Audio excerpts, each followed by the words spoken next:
제가 이번 느헤미야 52일 회복 기도회를 시작할 때 담임 목사님께서 전하신 말씀을 들으며 가장 인상 깊었던 대목이 있습니다. 지금 담임 목사님이 안 보이시고 제가 섰나 의아했을 분이 있어서 말씀드리는데 좀 몸이 좀 편찮으셔서 잠깐 이제 입원하셨다가 내일 정도 퇴원하실 예정입니다. 기도해 있다가도 담임 목사님께서 기도해 주시면 좋겠습니다. 그때 담임 목사님께서 첫날에 전해주셨던 말씀을 들으면서 인상 깊었던 대목이 있습니다. 바로 하나님께서 재건의 비전을 가지고 이스라엘을 포로로 보내셨고 70년 만에 다시 그들을 보내셨다는 것이었습니다. 하나님께서 범죄한 이스라엘 백성들에게 징계를 내리시고 그들을 산지 사방으로 다 흩어버리셨지만 그것으로 끝난 게 아니었다는 겁니다. 처음부터 그들을 흩어버리기 이전부터 하나님께서는 그들에 대한 재건의 비전을 바라보고 포로로 끌려가게 하셨다는 것입니다. 그 사실이 얼마나 큰 위안이 되고 큰 소망이 되는지요. 부모가 자녀에게 혼을 내고 징계를 내릴 때도 그냥 혼내는 사람 없습니다. 그 자녀에 대한 비전, 꿈, 바람을 가지고 그 자녀를 혼을 냅니다. 혼내면서도 너 이거 끝이야, 부모 자식 간의 인연을 끊자, 이런 부모는 없습니다. 그 자녀에 대한 기대를 다 포기하고 그렇게 말하는 부모는 없습니다. 혼내고 징계를 하는 것은 그만큼 그 자녀에 대한 기대와 바람과 꿈이 있기 때문입니다. 대충 살고 막 살아서 불행하고 고통스럽게 사는 거를 그 꼴을 부모는 도저히 볼 수가 없는 겁니다. 따라서 자녀는 부모님께 눈물이 나도록 혼이 나도 결코 낙심하면 안 됩니다. 자녀가 바르게 되고 행복하게 잘 살기를 바라는 그 마음을 안다면 자녀는 결코 낙심할 수 없고 낙심해서도 안 될 것입니다. 우리 역시 마찬가지입니다. 이번 코로나 사태를 통해서 한국 교회의 수준과 부족함, 죄, 연약한 그 신앙의 토대들이 많이 드러나고 있습니다. 여러분 이제는 저 자신만 보더라도 많이 부끄러운 것들이 많이 있습니다. 하지만 그렇다고 해서 그것으로 부끄러워만 하거나 절망과 낙심으로 그쳐서는 안 될 것입니다. 그것을 드러나게 하신 이유는 한국 교회가 하나님께서 원래 디자인하신 대로 회복되고 재건되기를 바라시는 그 하나님의 비전과 꿈이 있기 때문입니다. 하나님은 우리가 낙심한 그곳에서 담대함을 회복하기를 원하십니다. 좌절한 그 자리에서 고개를 들고 다시 일어나기를 원하십니다. 실망한 그곳에서 소망을 다시 회복하기를 원하십니다. 우리의 수치를 기쁨과 자랑으로 바꿔주기를 원하십니다. 봐라, 저게 나의 교회다. 봐라, 이 백성들아, 내가 빛과 소금으로 너희들 간에 보내주겠다는 교회가 바로 이것이다 라고 하나님 그렇게 자랑하기 원하십니다. 느헤미야는 그런 재건의 비전을 가지고 계신 하나님을 바라보았습니다. 느헤미야 1장 8절에서 9절을 보면 이런 말씀이 나오죠.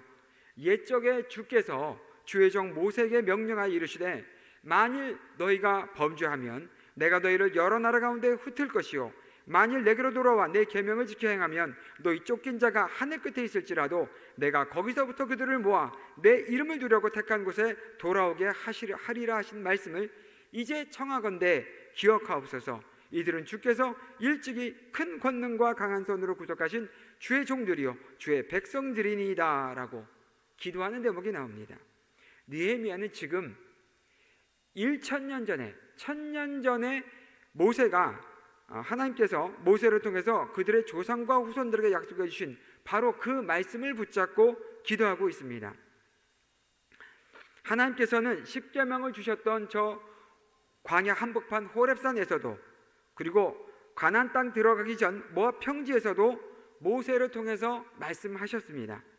하나님 모세를 통해서 이스라엘 백성들이 언젠가 범죄할 것을 이미 아셨고 그러할 때 징계를 통해서 이들을 다시 돌이키도록 계획을 하셨으며 이들이 회개하고 말씀에 다시 순종하기 시작하면 다시 회복시킬 것이라고 약속을 해주셨습니다. 재건의 약속이 이미 그들의 언약 안에 패키지로 포함되어 있었던 것입니다.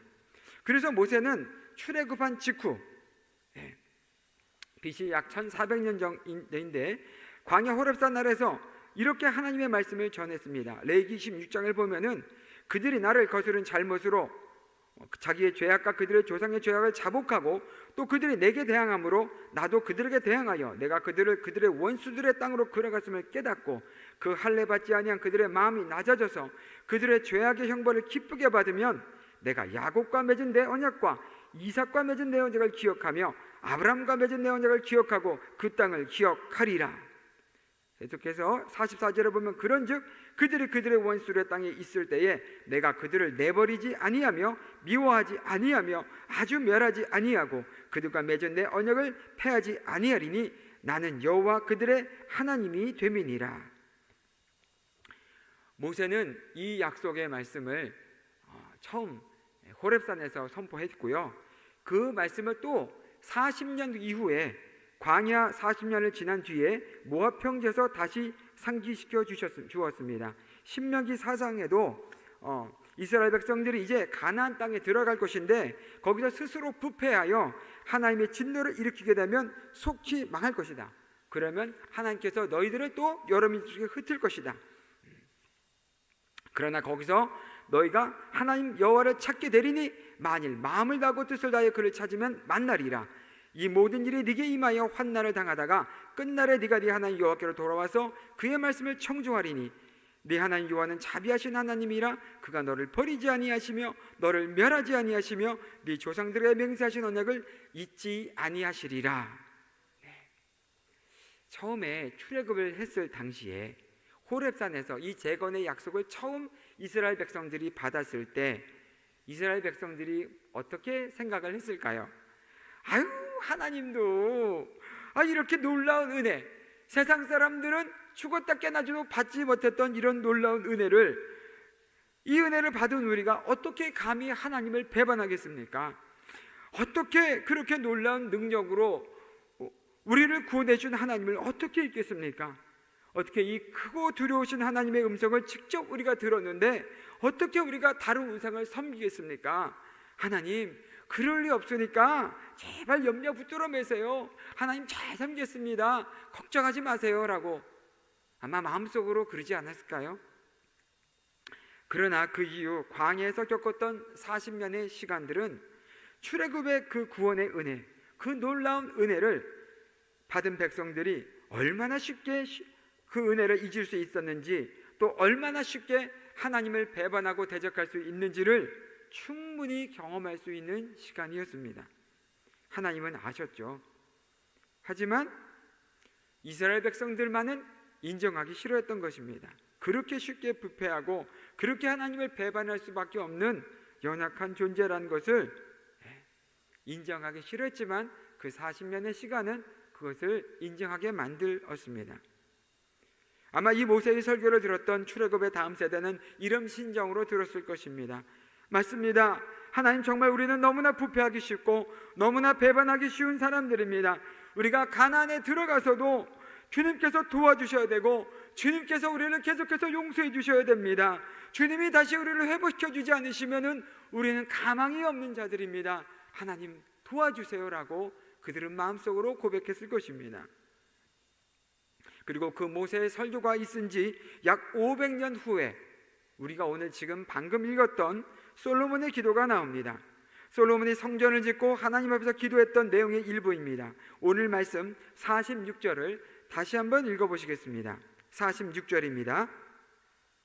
범죄하지 아니하는 사람이 없사오니 그들이 주께 범죄함으로 주께서 그들에게 진노하사 그들을 적국에게 넘기심에 적국이 그들을 사로잡아 원근을 막론하고 적국의 땅으로 끌어간 후에, 자 여러분, 46절의 시작은 무엇으로 시작하죠? 범죄하지 아니하는 사람이 없사오니. 솔로몬 왕도 알고 인정하고 있습니다.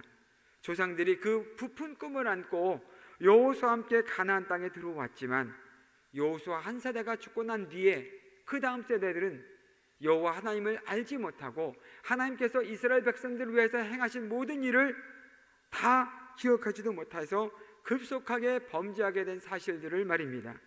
근 400년 동안 400년 동안 사사기의 어둠이 있었고, 막판에 들어와서 사무엘과 사울, 다윗 왕에 들어와서야 다시 회복될 수 있었던 것을 솔로몬은 잘 알고 있었습니다.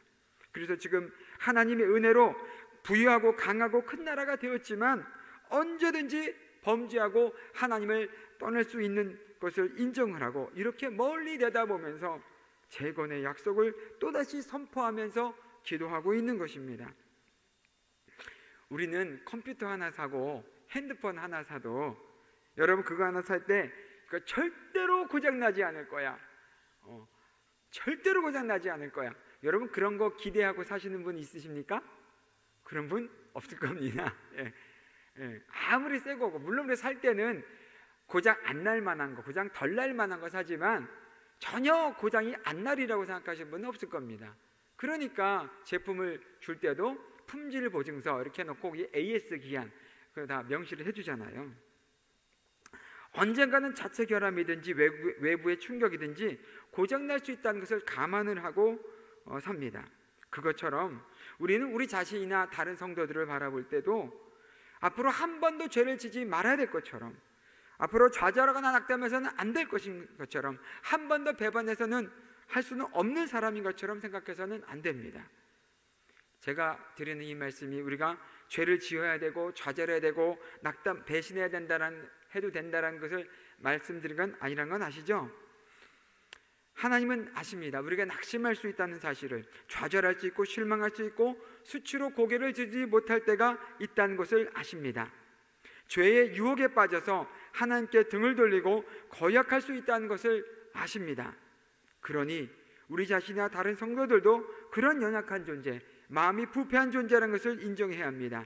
하나님께서 다시 고쳐주셔야 하고 하나님께서 다시 손 내밀어 주셔서 그 손 붙잡고 하나님께서 일어나야 되고 하나님께서 또다시 용서해 주시고 품어주셔야 되는 존재라는 걸 받아들여야 합니다. 재건이 필요한 존재라는 것을 말입니다. 오늘 이 재건에 대한 말씀을 준비하는데 작년 말에 제가 잠깐 정맥류 수술을 받았던 기억이 생각이 났습니다. 이 오른쪽 정강이에 몇 년 전부터 이 정맥이 막 퉁그러져 나와가지고, 근데 작년에 더욱 심해져 가더니 자주 막 쥐가 나서 힘이 들었어요. 운전하가도 막 쥐가 나고, 그리고 이렇게 서서 막 기도하고 말씀 전하고 기도 인도하는데도 막 쥐가 나고 하니까 뭐 어떻게 어쩔 수가 없잖아요. 그래서 결국 수술 받으면 좋아진다는 말 듣고 가서 병원에 갔습니다. 뭐 레이저 같은 걸 가지고 혈관을 뭐 지지고 뭐 이렇게 하는 거였는데, 뭐 작은 수술인데도 뭐 전신 마취를 해야 된대요. 하고 난 다음에 눈을 딱 보니까 병실이었고 아내가 옆에 있었습니다. 당일 퇴원이 가능하다고 들었기 때문에 이제 몇 시간 지났다고 해서 가려고 딱 일어나는데 몸이 제 몸 같지 않은 거예요. 생각대로 몸이 안 움직여지지 않은 거예요. 이렇게 하면 될 것 같은데 막 휘청거리게 되고 막 균형을 못 잡고, 제가 나이가 뭐 60, 70 연세 많으신 분도 아니고, 이제 50줄에 딱 접어들려고 하는 사람인데 왜 이럴까? 그러면서 그렇게 다리도 팔도 내 맘 같지 않았던 때를 경험을 하면서 하나님이 주신 그 생명의 은혜를 새삼 깨달았습니다. 당연히 내 몸이라고 여겼고 내 몸이니까 내 마음대로 움직일 수 있다고 생각했습니다. 하지만 주님이 생명을 주시지 않으면, 그 생명이 내 몸을 온전히 붙잡고 있지 않으면 어느 것 하나도 제대로 움직일 수 없었다는 것을 깨달았습니다.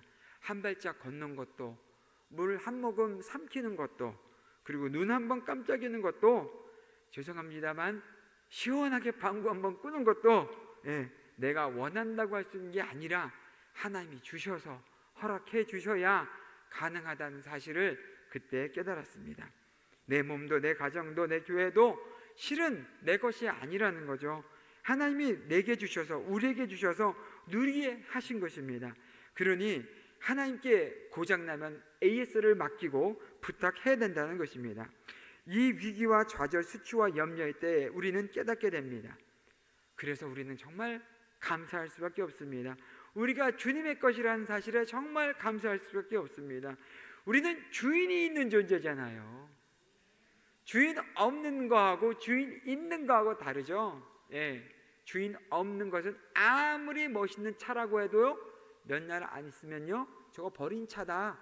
예, 버린 차라고 생각을 하고 거기다가 오줌 누고 깨버리고 낙서하고 그럽니다. 하지만 아무리 조그만 차, 경차 이런 작은 차라 할지라도 주인이 있는 차다 함부로 못해요. 주인이 있으니까.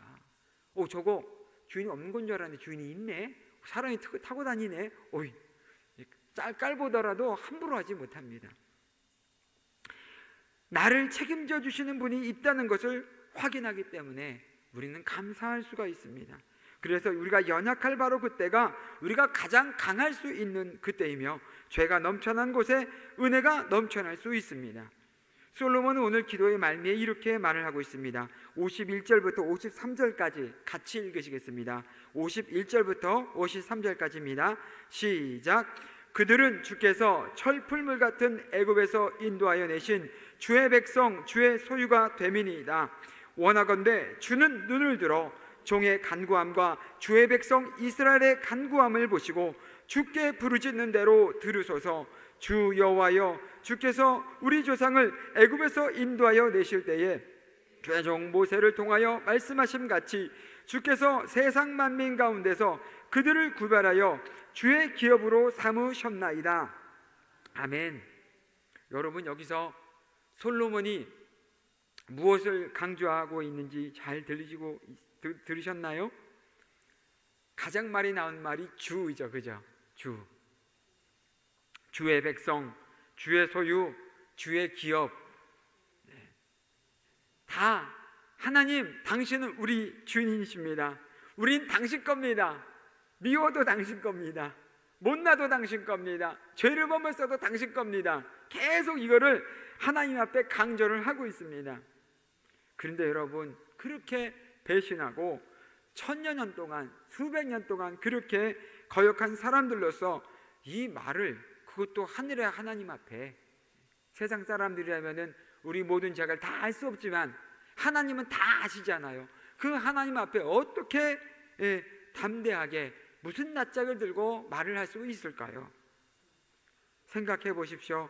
아내와 자식들 다 버리고 딴 여자와 눈이 맞아서 딴 살림 차리고 나간 그 남자, 그것이 한두 번이 아니라 수십 번을 그렇게 했던 남자가 다시 들어와서 여보, 난 그래도 당신 남편이지 않냐 라고 얘기하면은 여러분, 그 남자 그냥 받아들이시겠습니까? 여러분, 그 여자를 그냥 다시 받아들이겠습니까? 쉽지 않을 겁니다. 그런데 여러분, 하나님 앞에서는 가능하다는 겁니다. 왜요? 그래도 된다고 하나님이 말씀하시기 때문입니다. 너희들이 마음을 돌이켜 내게로 돌아오기만 한다면, 죄를 뉘우치고 다시 내게로 돌아오기만 한다면, 넌 언제든 나를 주님이라고 불러도 돼. 넌 언제든 나를 신랑이라고 불러도 돼. 넌 언제든 나를 아버지라고 불러도 돼. 난 너 버리지 않을 거야. 난 널 회복시켜 주실 거야. 이게 우리 하나님의 마음입니다. 이 약속을 이미 해주셨기 때문에 주의 백성, 주의 기업, 주의 자녀라고 말을 할 수 있었던 것입니다. 말씀을 정리하겠습니다. 하나님은 재건을 하실 때 과거의 수준으로 우리를 재건하신 것이 아닙니다. 더 낮게, 더 좋게 해주십니다. 분명히 이스라엘 백성들이 범죄하고 배반할 것을 아셨지만, 한두 번 그런 게 아니라 여러 번 그럴 것을 다 아셨지만, 하나님은 점점 더 놀라운 재건의 계획을 알려주십니다. 창세기 이후부터 계속해서 하나님께서 재건에 대한 말씀을 보여주시면, 이스라엘 백성들이 성전을 떠났지만 하나님은 예수 그리스도를 통해서 불완전한 예배를 폐하시고 마침내 우리를 성전 삼고 늘 함께 살면서 당신을 바라보는 온전한 예배를 오늘 우리에게까지 허락해 주셨습니다. 그 예배를 열어주셨습니다. 그러니 우리도 재건의 비전을 달라고 기도할 때, 그럴 때 과거의 영광의 모습, 우리 교회가 옛날에 잘 나갈 때 여러분 그 모습만 바라보고 기도하면은 안 됩니다. 더 놀라운 하나님께서 마지막 때 대추수를 일으키실 거라고 우리 원로 목사님 계실 때부터 계속 말씀하시고 선포하지 않으셨습니다. 아니셨습니까? 그러니까 우리가 더 놀라운 하나님의 그 재건의 계획들을 보여달라고, 옛날의 그 영광에만 바라보면서 그런 것이 아니라 이 마지막 때 대추수 때 우리를 어떻게 쓰실지 하나님 보여달라고 기도하셔야 될 것입니다. 네가 범죄하여 나의 징계를 받아 고통당하고 있더라도 하늘에서 듣겠으니 너는 와서 나를 향하여 기도하라. 너희는 여전히 나의 택한 백성이라는 언약은 변함이 없기 때문입니다. 재건의 비전을 구하십시오. 이미 첫사람 아담이 범죄했을 때 구원자 예수 그리스도를 보내실 것을 알려주시고 구약의 장막과 성전을 통해서 우리를 성령이 거하시는 전으로 세우실 것을 미리 보여주신 하나님께 간구하시기 바랍니다. 마지막 때 핍박과 거짓과 유혹을 뚫고 일어나 대추수를 행하시는 하나님께 쓰임받을 수 있는 그런 건강한 교회로, 권능 있는 교회로, 거룩한 교회로 재건될 수 있도록 그 청사진을 보여달라고 더 선명하게 품고 바라보고 기도하며 나갈 수 있도록 기도하시기 바랍니다. 기도하시겠습니다. 하나님 아버지, 감사합니다. 하나님, 범죄할 수 있다는 것 이미 아셨고 그런 연약함과 정말 부족함, 주님 부패함도 아셨지만 주님 그럼에도 불구하고 이미 아시면서 재건의 계획, 그것도 더 놀라운 재건의 계획을 우리에게 선포하시고 그것을 우리 안에서 이미 행하고 계신 주님을 찬양합니다. 하나님, 그 계획 안에서 우리를 이렇게 52일간 주님 부르짖어 기도할 수 있는 저녁 기도회로 부르신 것을 감사를 드립니다. 하나님, 저희가 기도할 때 막연하게 기도하지 않게 도와주시고 하나님께서 이미 품고 계신 그 재건의 약속을 붙들고 기도하게 도와주시옵소서. 천여년이 지난 후에도 주님, 이스라엘 백성들이 그 재건의 약속을 붙들고 이렇게 놀랍게 기도했고 주님 그 약속대로 하나님께서 이루어지신 것을 저희가 오늘 보았습니다. 하나님, 저희 때에도 하나님께서 재건의 약속을, 그것도 놀라운 약속들을, 마지막 때 대추수 약속을 해주실 것을, 이루실 것을 바라보며 주님 믿음으로 기도한 저희가 되게 도와주시옵소서. 저희의 눈을 열어 주시옵소서. 그렇게 이루어질 것을 바라보며 감사드리며 예수님의 이름으로 기도했습니다. 아멘.